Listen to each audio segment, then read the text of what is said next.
This is John Drabinski, and you're listening to the Black Studies Podcast, a series of conversations examining the history of the field.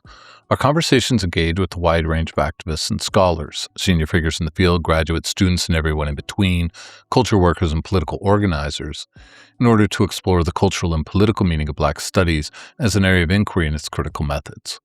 Today's conversation is with Nadia Alahmed, who teaches in the Department of Africana Studies at Dickinson College. Her research centers on the historical, political, and cultural connections between the Middle East and Black America. Her book, Black Intifada, A Century of Black and Palestinian Solidarity, is forthcoming in 2027, and she is at work on a second book, tentatively titled Afro-Arabs and the Changing Discourse on Race and Ethnicity in the Middle East and North Africa, which explores ethno-racial formations in the region. In this conversation, we discuss political and cultural history, the possibilities of Black-Arab solidarity, and the meaning of scholarship and activist practice in Black studies. Nadia, hello. How are you today? Hello, John. Thank you for having me. Happy Juneteenth. Happy Juneteenth to you, too. I'm super happy to have you on the podcast for lots of reasons. I mean, the most important one is I really think your work is extremely interesting. Thank you. Is going to have an enormous impact over the years on the field of Black studies. It's really unique and urgent. So I'm excited to hear you talk a little bit about that and its relationship to the history and the future of the field of Black studies. But I will also say, you have your PhD from the UMass program. And this, for me, is such a big deal to have people on the podcast from these legacy Black Studies PhD programs. You're one of a handful of people who came through the UMass PhD, and I'm really, really happy, both Temple and UMass Amherst. It's really great to have you all on the podcast. So, long way of saying welcome to the Black Studies Podcast, and I look forward to chatting. Thank you. I'm very starstruck by all of the giants of Black studies you had on here. Robert DeKelly and Imani Perry, my goodness. I'm always surprised when people say yes to be on, at any level. We're almost 300 episodes in by the time yours comes out, so people do say yes. I think, there's something about having an opportunity to step back and think big about your work and how you got to it and what it means is both appealing, I think, for guests and for listeners, because we just every month is more and more listeners. I think these are just stories that have to be told, and so I'm happy to add yours to it. I really appreciate your important non-compensated work. It's a labor of love, from what I understand. It is a labor of love that's become, I think, now a labor of building an archive of the field, which is immensely gratifying. Also Amazing. A little terrifying. A recent guest said, you guys will be what you're producing will be studied in the future. I was like, oh no, I don't want to be written into history. Well, I think it's too late for that. Hopefully all good things. We've had amazing guests from graduate students to professors emeritus and everybody in between. So. Well, I'm interested, of course, hearing about your work and how you imagine the field of Black studies and the relationship between these.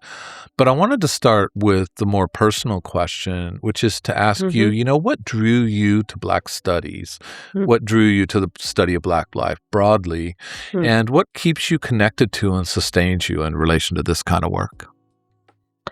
First of all, I'd like to say these are wonderful questions. They gave me enough breadth and width to kind of think about Black studies and Africana studies, and also pointed and focused in great ways. And, I've had a very interesting life. I was growing up between several continents, the refugee life, and I ended up as a 6-year-old in post-Soviet Ukraine, in a working poor neighborhood of Ukraine, where somebody with my last name, and to Ukrainians, I did not look like one of them. So I was immediately othered, to use, post-colonial term. And, my whole life after that has been, kind of trying to figure out what racism is, why it exists, why do I deserve mistreatment, like even as a child, just because I don't look like the rest of the students, just because, I have an accent, because I'm,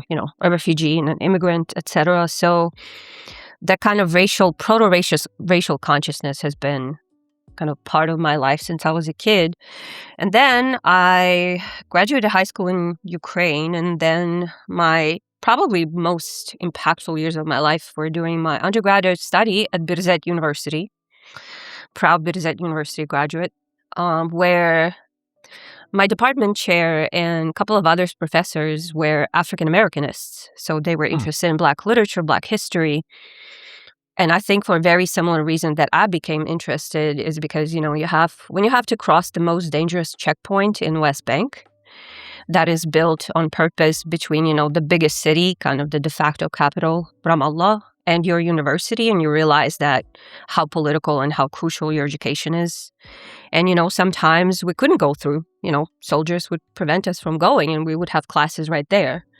And let me tell you, reading James Baldwin or Toni Morrison or Amir Baraka while sitting on the checkpoint with U.S.-produced rifles pointed at you produces quite a visceral experience. So I just remember reading about all these Black political movements like Black Power, Black Arts Movement, and, just reading Black literature helped me survive occupation, truly. I just felt, I can relate to the experiences of dehumanization and systematic violence that, Black people sometimes described in their writing. And it helped me. Black literature and Black history helped me develop, the tools, if not weapons, to defend myself against dehumanization, against, internalized racism and all of that. And then I went to graduate school, and I had already known that I wanted to pursue Black studies in one form or the other when I joined UMass first. And I was just extremely blessed to stumble in Professor John Bracey's class.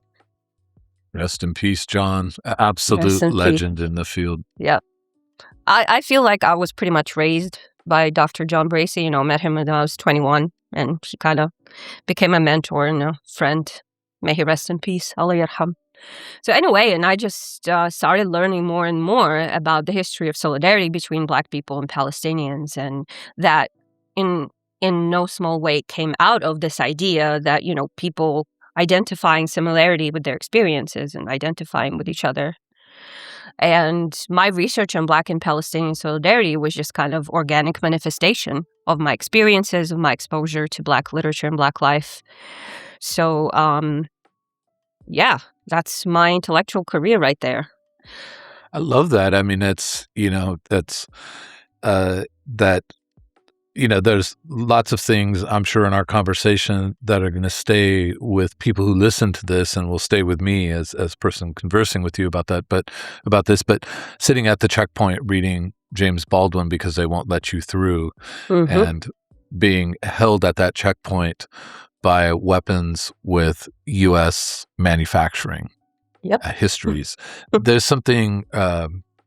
There is something, I don't even know what to call it, but something really profound about the way you put that, and thinking about Baldwin and what Americanness means in terms of violence, but also the possibility of different ways of seeing Americanness attached to Black, attached to African American, and Black studies being that place. And I'm just so happy to hear John's name mentioned on this. I mean, I spent 17, 18 years in the Valley, and it's an unimaginable time of my life without John Bracey. And so his impact, of course, on Black studies and all of those things speaks for itself. Yeah. But just to a person in the UMass department, in the Valley broadly, it's just his presence was enormous. I think his impact on the discipline globally, but also on Black intellectual tradition as a whole, is immeasurable. I'm so blessed. I'm so blessed to have studied with him. Yeah. You always knew when he would walk into some event that you were hosting or that you were attending that the first question would be asked by John Bracey. This could be about 40 minutes before we got done with that conversation. We'd be smarter at the end, but yeah. Well, he always made it work. Yes, absolutely. Well, let me ask then about, you've talked about how you sort of came to Black studies as a place to understand all of these things, both inside and outside Black studies, and the intimacy of those questions of the refugee, of Palestinian, of the African American experience, or of the Black experience. But I'm interested in sort of taking then a sort of step partially back and asking you about how you understand or imagine the field of Black studies. Like, what's that Mhm, portrait for you? And I always mhm, ask this in the context of its founding, which was a demand by students that mhm, there be a place on campus where the Black intellectual tradition could be mhm. studied, that disciplines had failed to do this in any kind of adequate way, and that Black studies would be that place. And Black studies has been that place, and I think we inherit that legacy in terms of the commitment in the field Yes. to an intellectual tradition. But that same moment of demand was a moment in which Black liberation struggle had really started to contest those boundaries between a campus and a community, between books and mobilization, between ideas and Mhm, prescriptive action. And I think that we inherit that today in this mhm. other part of Black studies that's in tension sometimes with the intellectual commitments, or the primacy of the intellectual commitments, which is the primacy of a certain kind of liberatory politics. Yes. And so I think we inherit this as a tension in the field, and I always say it's a tension and not a contradiction. And Mm. sort of asking it in that context, I'm interested in how you know, especially as someone who had your path in, but also has a PhD in the field, how you imagine the field of Black studies. What's that portrait Mm. for you? I'm really glad that you're somebody who comes like, whose perception of the discipline comes that you're so grounded in that activist history of Black studies, because it was created by, for example, my department, W.B. Du Bois Department of African American Studies, was created by students and Mm, by Black Power activists. It started as students occupying a building saying, this is our Black Studies department. And now it's one of the three oldest departments. And again, proud Du Bois Department graduate. Um, so I think from the way I came into the discipline, I think it's really prominent that politics and radicalism as resistance are crucial for myself as a human, as an educator, as a scholar. I call myself, scholar activist. I see a part of my role, and of course, my teaching, just like the history that you mentioned, is highly emancipatory. You know, we, and I think Africana studies, especially as a discipline, that I always like to say, Africana studies is an activist discipline. We cannot afford, we, the scholars of Black life, Black experience, Black political thought, etc., Black accomplishment, Black impact, we can't really afford to do ritualistic research, kind of the ivory tower academic, doing research for research's sake. I just don't think that's that entirely respects the integrity of the discipline.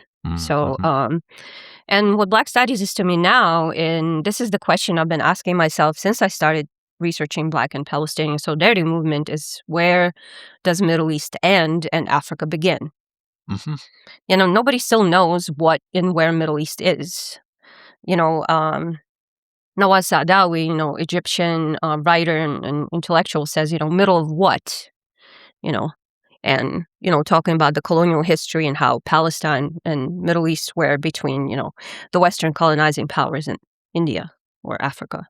So anyway, I'm really interested. I don't want to say that I want to merge Middle Eastern studies with Africana studies, not at all. Again, they have their own methodologies, their own approaches, their own um, intellectual pursuits, but I'm interested to see how engaging them more and more, what kind of impact it can have on both of the disciplines. mm, What does it mean to read Du Bois or Baldwin in the context of Pan-Arabism, or does it mean to think about how important Pan-Arabism was for somebody like Malcolm X, for example? So I see it as, like a really highly activist field. I see myself as a scholar activist. I feel that part of what I teach has to inspire and equip students to put the theories about Black radicalism they learn into praxis. mhm, mhm. I love that. That's the especially not especially, but I like the way you wrapped that up at that moment where, what does it mean to be teaching histories and theories and Mhm. literatures, however, whatever kind of course we're teaching or whatever kind of orientation we have in the field. I like that idea of, then what is this? What is the practice, right? How's that Mm-hmm. both built into the teaching as a natural path, but also as a demand we put on students, right? That the Black Yes. Studies education, because I'm sort of seizing on this because I think so often when people talk about scholarly work and activism as having a kind Mm-hmm. of complicity and co-conspiratorial like character, Yes. it's somehow cast always as telling what students what to do rather than, as you Mm-hmm. put it, which is now the question is for you, what does that practice look like? Mm-hmm. Because students never want to be told what to do. That's what always Yeah. cracks me up about this like right-wing conspiracy theory that we're all turning everybody into leftists. We're really bad at it because, we have not turned into a communist country after all these years of university teaching. Mm. But the conspiracy theory is also, I think, draws on for me, a kind of odd idea of what activism and teaching would look like, right? And so, Mm-hmm. yeah. So I just like the way you put that at the end is sort of like, what does that practice look like for you? Is such an important thing to leave students with because it leaves them with an imperative, but it also lets them find their own creative space.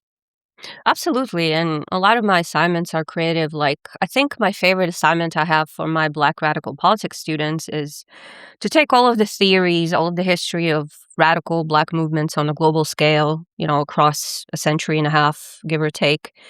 So, what are you going to do? Mm-hmm. What are you going to do about it? To know is not enough. The goal, the mission of Africana Studies is to improve, not just to study, but to improve conditions of Black life. Mm-hmm. And resist the victimology of Blackness and, Black life and Black history and experience and culture. I've been struggling with that a lot because, someone like Baldwin said, I'm paraphrasing here, I was only free in battle in the United States. Mm-hmm. So I think as a Palestinian woman, I really relate to that on really like immense levels, multiple levels.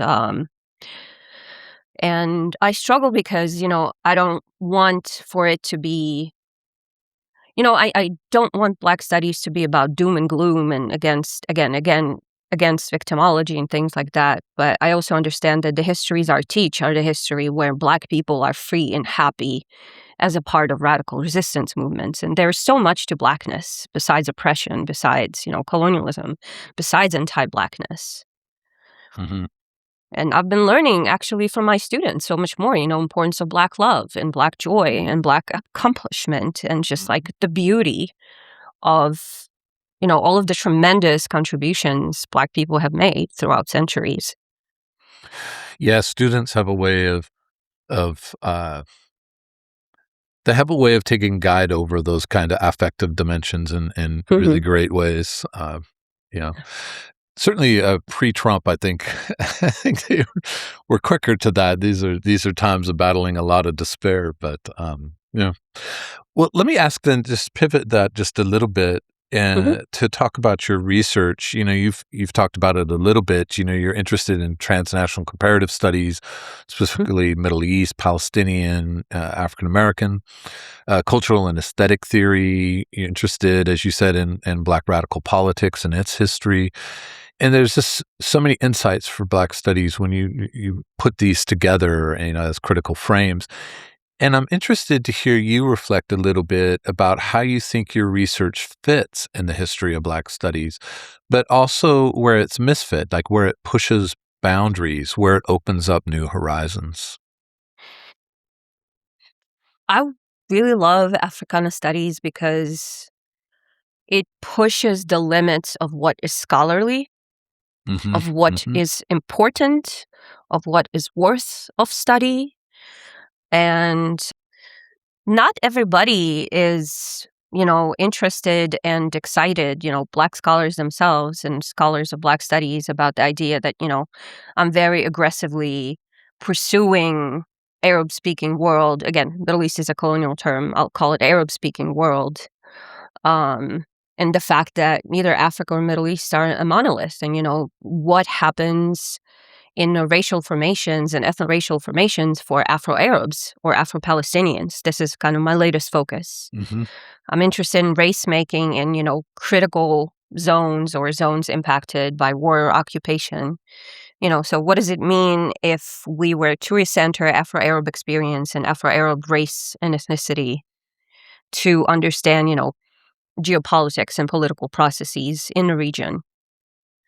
And I'm very much aware is that there's people out there who, are not Afrocentrists, which Africana Studies tends to be an Afrocentric discipline, deeply rooted in Afrocentric epistemologies, and that, some Black scholars believe, African Americans or Black Americans should be the epicenter of their scholarship, and, that, would be resistance to my really trying to, again, not merge, but really try to redraw the colonial geographies of Africa/Middle East/Black America. Mm-hmm. Um, they don't think Black studies should be necessarily that global, or anybody but who's traditionally accepted as a Black person should be studied. So I imagine, not everybody's going to be a fan of my second book project on Afro-Arabs. But that's what pushing a boundary or opening a new horizon does, So. Yeah. What do you think about on that other side of sort of Pan-Arab studies and sort of in that context? What does it mean to bring a Black studies discourse into that? Because you're talking then about the Pan-Arab sort of coming into Black studies. I'm interested in that, the other direction, how you think that reception would be similar, different, or altogether mysterious, maybe. I mean, this conversation is extremely new. I want to say the books on critical race theory, and some call it SWANA, some call it MENA, North Africa, Middle East and North Africa, aka Arab-speaking world, as I use it. I do think, of course, there's so much value into that, and I even remember talking to an Egyptian scholar who does work on race making in Egypt, which is really interesting, May Kaspa. Shout out to her. And I just remember my Africana students asking her, do you think it's effective and fair and, sound academically and scholarly to, use critical race theory created by, for example, American thinkers like W.B. Du Bois and apply that in Egyptian context? And her response was just amazing. She said, I wish studies of Middle Eastern studies, aka MENA, aka SWANA, I wish we had been reading Du Bois all along. Mm-hmm. And I really see that because, again, I've been working on Egyptian, to some extent Algerian, and of course Palestinian histories for so long. And the truth is, people don't realize that, Arab radicals have been reading James Baldwin and Stokely Carmichael and Fanon for decades, that, all of these important kind of Black radical bibliography that people think of these days, engaging postcolonial studies and Black radical thought in global context, that so much of Middle Eastern political thought and action was inspired and deeply affected by these Black American scholars, but of course, African revolutionaries. I love that. That's such an incredibly important retrieval and development, and also creative reading. I mean, I'm a comparativist, and so I love this kind of work. I think it brings out the creativity in us as readers and interpreters. There's always resistance from a more kind of empirical or positivist mindset of well, if they don't cite or if they don't quote, what are you doing? But I mean, even just thinking about Algeria, I mean, given the number of Afro-Caribbean and African Americans who spent time there, of radicals, Yep. There has to be, in the centrality of the Algerian revolutionary in the Pan-Arab imaginary. I mean, the idea of delinking these things is maybe a bolder claim than linking them. So I love that you and others are pursuing this. I don't have, we can't do everything, but I don't have the language or the historical knowledge skills to do this kind of research, but I will absolutely be reading this stuff. I just think it's so urgent and interesting. So thank you for your support. Funny story. Palestine Liberation Organization's office and Black Panther headquarters in Algeria were 2 houses away. Oh, really? And I'd Well, like to think there you that's on go. purpose. Nobody will tell me what was going on there, of course. The word I got is that we're just hanging out drinking coffee. I seriously doubt it. People talk when they drink coffee, what can I say? But I just find a beautiful microcosm about connections between Black internationalism and Black radicalism in Palestine. I love that. And so sort of following up on that a little bit, Mhm. this next question, I'm interested in how seeing these research sites and thinking about how to access them and engage them is informed by your own intellectual background. As you said, you did your PhD in African American studies. You work in an Africana Studies department. You haven't gone through a discipline. You're not someone who did history, so now you're an historian who's in Black studies. You're like a Black studies PhD, this non-traditional or non-disciplinary, however you want to talk about it, Mhm. area of study. And so I'm interested in how you think that background that's been exclusively in terms of your education and teaching in Black studies has shaped how you conceive and execute a research project, Mhm. but also, if you will, talk a little bit about how it shapes your conception and practice of a classroom. Ooh, thank you for a question specifically about pedagogy. Yeah, Uh, I always hope people come back to that because I think yeah, it's, yeah. I mean, it's where we work, really. I think so too. And honestly, I was very blessed to work, um, well, first and foremost, of course, with Lay John Bracey, but also with Jim Smethurst, who's still with us, prolific Black arts movement scholar. And the fact that they were open to my redrawing or rethinking about geopolitics, geography, and politics and culture of radical Black Americans and connecting it so much to Algeria, to Egypt, to Palestine, um, etc. And I think that because, as you were saying, it's a kind of a wide open discipline, I was able to do the kind of research that I do, and it was supported by people who were supporting me because they knew that, this is something new, that there is something to, studying Black power and Palestine nationalist movement of the same decade, 60s and 70s, will shed light on one another Hmm. and do like an interdisciplinary contrapuntal, using Edward Said's term, um, study Hmm. of Black and Palestinian politics and life and culture.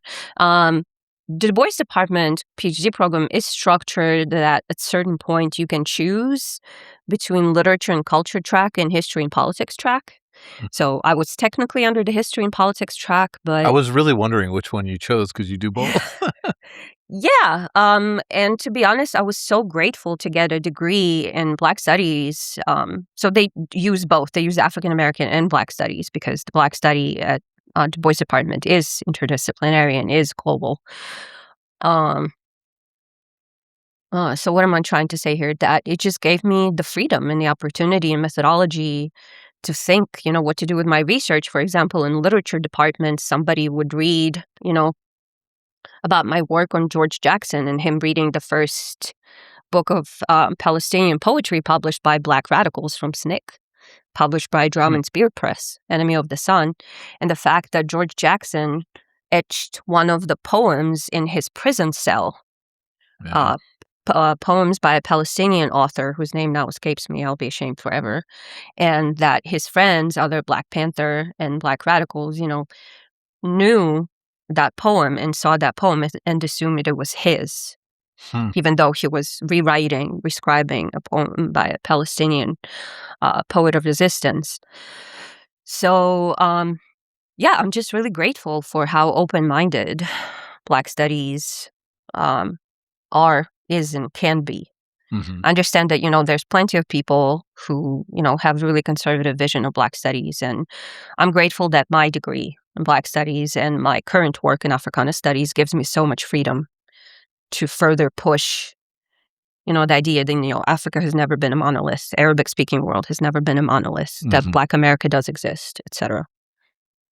How do you think this kinda orientation shapes your classroom practice? Oh yeah, I was supposed to talk about pedagogy. I apologize. That's why I'm here. Uh, I usually say So after the events, the Gaza genocide is not over. But when it witnesses resurgence, and 3 years ago in 2023, it became a lot easier for Black students and students of color to understand that I am a person of color. Mhm. Before that, I had to give, like a public service announcement in my first class being like, what is a Palestinian woman doing teaching Black studies? Kind of the elephant in the room, because I do believe that identity politics, thank God for Black feminism and Combahee River Collective, are important, and that there's always going to be something like aspect of Black studies discipline that only a Black scholar can truly tackle and understand. And so I would do first of all, I'm a person of color, I'm Arab, I'm Palestinian, and this is, tell the kind of abbreviated, very short version of my own experience, why I started, studying Black studies, and say, this is why. I'm an ally, I want to help, and I think that Black people and Palestinians have a whole lot to learn from one another. Mhm. And so I also say, I'm a scholar activist. We are going to do very hands-on work, a lot of praxis, a lot of thinking how to put, theory and concept and academic discourse into everyday, into perhaps your experiences. But this is going to be a hands-on education that I expect you to apply outside of the classroom every day. Like, what did you learn from Assata Shakur? What did you learn from Amir Baraka? What did you learn from Nelson Mandela? How are you going to do that next time you're out there in the middle of Carlisle protesting ICE? Mhm. I love that. Thank you. The way, both the sort of open concept. I think of it as kind of open concept, like you would have in an apartment or in a home, right? Sort of open concept that so much of Black studies is, and as you said, they're more conservative people, and ways into the field or thinking the field. Every field's like that, but the way that translates also through what you had previously said about the relationship between scholarship and activism makes for this really interesting way of how do you put that open concept and this commitment to a certain kind of liberatory vision into contact. And so I was really happy that you came back to that and could speak a little bit to it. It's really interesting. Thank you for keeping me on track. You're perfectly on track. What are you talking about? So last two questions for you. This is a sort of big picture question, thinking about the past and the future of Black studies. What do you think over its 50-something years of existence, what do you think Black studies has done well, and what do you think it has not done particularly well? This is one of my favorite questions because I think it made me think the hardest and the longest. I'm kind of mulling over these for a few days now. I think the incredible thing that Black studies have accomplished since their creation in the 60s is not only to stay alive, because I know that there were people who'd be like, oh, this too shall pass. These are radical kids, want radical things in their colleges. That's going to go away. And not only did Black studies survive and thrive, it's still growing. It's still, I think, one of the leading disciplines that pushes, the pursuits of knowledge and what knowledge is and what kind of knowledge is important and who is worthy of study and who is worthy of appreciation. So I think that's a tremendous accomplishment of Black studies and people who work in the field, students in the field, of course, including graduate students, faculty, allies of Black studies departments. They truly thrived. They truly showed the world, and I want to add something that, the Black Power and Black rights movements of 60s and 70s, they did not only inspire the creation of Africana Studies and Black Studies Department, they inspired creation of multiple activist disciplines like ethnic studies, like Chicano studies, like, Asian American studies. And that's another tremendous accomplishment of Black studies. They carved out a much needed space for marginalized people to have a place in academia on a global scale. So I think these two are humongous accomplishments of Black studies: surviving, thriving, growing, pushing the boundaries of what academia is, pushing the boundaries between political and personal, etc. As far as this is, honestly, I don't think this is the problem of Black studies as a discipline. I think it's a problem of how Eurocentric and white-centric academia is. So I think what could be better about Black studies is there's so much misrepresentation of what it is and what is it about and what it studies and its methodologies, its purpose, its mission, its legacy, etc. And I think that there is often this either has, kind of racist overtones or just Eurocentric or just dismissive image that so many, I would say, more conservative disciplines, like even English, like history, like political science have. And I just think that Black studies departments in academia, their academic impact is very tensely misrepresented and underrepresented. And this is something, I think academia should work on. Yeah, we don't really have spokespeople in so many ways. I mean, I think part of that is being new in academia. English departments, there's no English professors in public media, but there are novels and poems, and people understand that. Yep.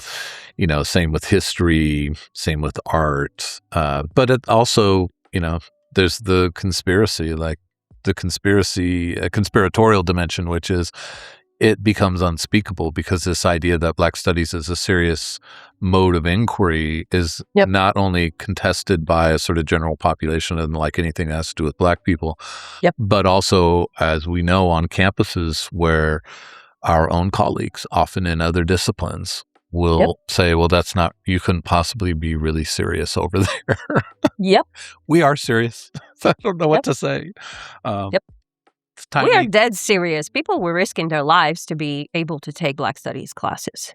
Absolutely. And increasingly, I think students understand they're taking a big risk by taking Black studies classes, and they do it anyway because they understand the seriousness at every level from its intellectual rigor and these kinds of things that we rightly really value as professors, but also for the kind of insights they need to actually understand their world.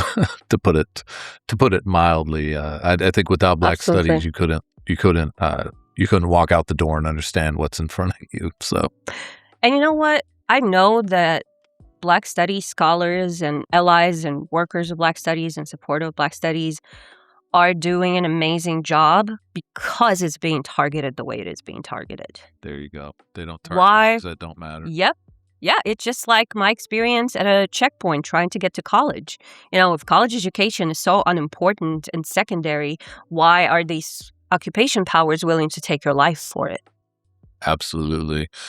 Knowing that and orienting ourselves around that, I think, is crucial because we start getting into the battle of just trying to demonstrate that what we do is important. I mean, it's not unimportant to assert that, but in some ways, I think it's a side road if we never really confront that real problem, which is there's something very threatening about teaching Black people's histories, lives, and expressive traditions, and comparative work that does that the really dangerous thing of solidarity. I would remember discussing something with the students about what is radical, what is political, and we were talking about transgender Black people, and I was like, listen, for people like that to breathe and exist is a radical political act. So yes, absolutely. It was a class on hip hop. To this transgender woman MC to sing the song is extremely radical because, her body is political. Yeah, those moments in classrooms, I think, are actually quite explosive in the sense that they really burst out of the classroom and into their intimate lives. Whether it's intimate life of their own identity, their friends or communities or families, but also into the very expressive traditions that they are so attached to. So I love those moments. they make the low pay and being publicly number one or whatever it is worth it in the end. Yeah. I like your choice of language, John. I like the explosive. Yes. I like that. So, last question for you. What is the one question or one issue in a Black Studies context you would want us to all be asking and thinking about? Just how to deploy this education we have and all this knowledge into like surviving and thriving in this day and age. Like I took, Black writing and Black intellectual tradition as a 17, 18, 19, 20-year-old and transformed it into a tool for survival. Mm-hmm. So creating these spaces, for Black students, students of color, allies, everybody, is something extremely important. So, how can we continue the integrity of the discipline? Listen, I'm not against people, who believe art should be for an art's sake. Everybody's entitled to their own opinion. Art for art's sake, and, education should be only about, literary study should only be about form and style, etc. But I think that even the most seemingly quote-unquote innocent poem can be turned into a weapon if written by a marginalized person and spoken by a marginalized person. I've seen what art can do to an empire. I love that. What a wonderful place to end this conversation. You've seen what art does to empire, and that's I love that as a takeaway and an exit comment. So I was already really looking forward to this. This has just been such a fantastic and really important contribution to the series, Nadia. As I said, I really love and respect your work. Love that you come from the legacy program with your PhD, and I love having both of those things in this podcast. So thank you for your time, but your thoughtfulness and insight especially. I really appreciate it so much. Thank you for awesome conversations and including me into this pantheon of the gods and titans of Black studies. There you go. I love that. Well, welcome to that. And you have a great rest of your day. Yeah, you too. Thanks so much. All right. Bye-bye.